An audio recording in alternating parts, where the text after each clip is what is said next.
Hi there, I'm Manik Sanayakar from another Career Insight Moment from Get Hired. Now, today we are going to talk about a very interesting question, which I would say probably 50 to 60% probability that you might get this question at your next interview. It is, what are your weaknesses? Now, this has different versions as well. They might ask, what are your development areas? What are the areas you need help? So essentially, they're asking what our weaknesses are. Now, this question completely puts the candidate off guard. They become defensive. They become very uncomfortable, even nervous. Now, at the outset, I want to say having a weakness is not a crime. In fact, weaknesses are what makes us human. So if you want to go through an interview showing that you don't have any weaknesses, this gives a wrong vibe saying that you're inhuman. So you might want to really plan out the weakness question. Now, having said that, there are a couple of rules, I would say about 5 rules that you need to adhere to approach this question. Number 1, which is the golden rule, is that never ever come up with a weakness which contradicts the core competencies expected for from the job role which you are applying for. So your competence, your weaknesses should not in any way contradicts the skill sets that you are required to deliver the job. That will be an automatic disqualification. For example, if you are applying for an accountancy position, don't say you're bad with numbers or numerics. If you are applying for maybe a customer service job, don't say that you have problem in developing relationship and that you're an introvert. That will be automatic disqualification. If you're applying for a marketing position, don't say you lack creativity and innovation. So these are some of the fundamentals. So keep out your weaknesses from the core competencies. Number 2 is basically there are 2 forms of weaknesses. What are skill based, what are behavioral based. So I would probably advise you to go for a skill based because of the time factor, because to acquire skills is much more faster as opposed to changing a behavior, which involves habits and rituals. It takes a lot of time. So for example, if you are applying for maybe a sales job or maybe a marketing role, you can probably say that, I need to develop my computer literacy or computer skills. You're quite safe. It is not doesn't direct contradicts the job competencies, but this is an area that you feel that you want to improve.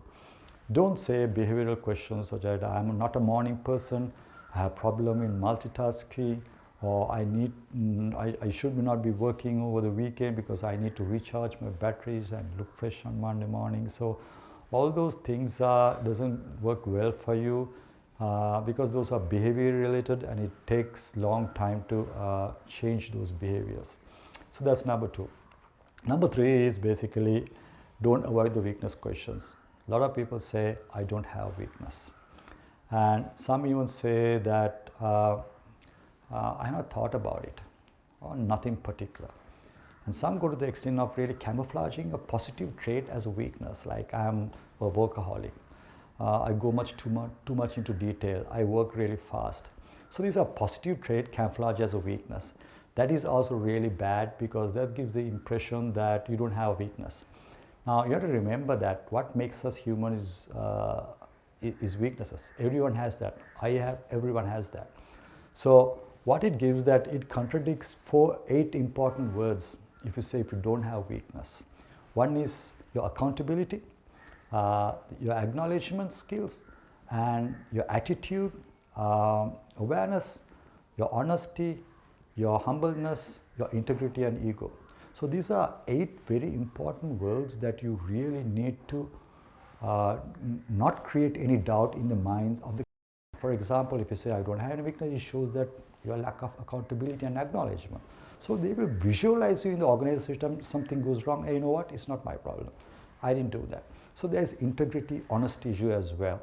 You don't, and they will see you in the organizational setup, not taking ownership, not acknowledging the issues, and there's transparency and ego issues. So very important that you manufacture a weakness which you have and prepare that, plan it out and keep it ready when an interviewer asks that.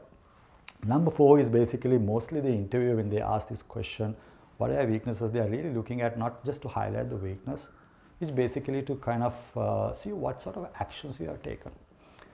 You have acknowledged it, so what is the next step? Have you taken action to correct it, mitigate it? So that shows a personality, that shows progressive behavior. That's what they're really looking at.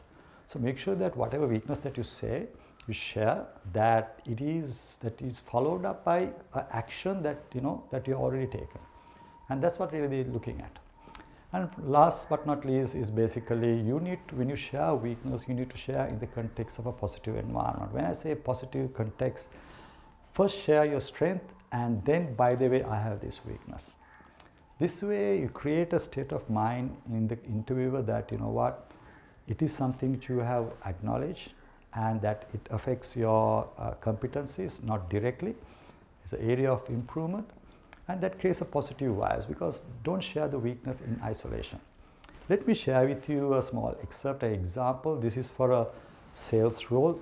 You can say, while I bring several expertise to this sales manager position, in terms of, you can list down all your sales skills, strategic intellect, your database skill set, and your networking capabilities, and then say, I have identified few areas or developer needs of computer skills, and I feel this is important because it allows me to work out different solutions directly related to customer requirements, and also to propose different propositions. This particular example is nicely presented the weakness in the context of his strength and positive traits. So that is not in isolation, and it also shows the link.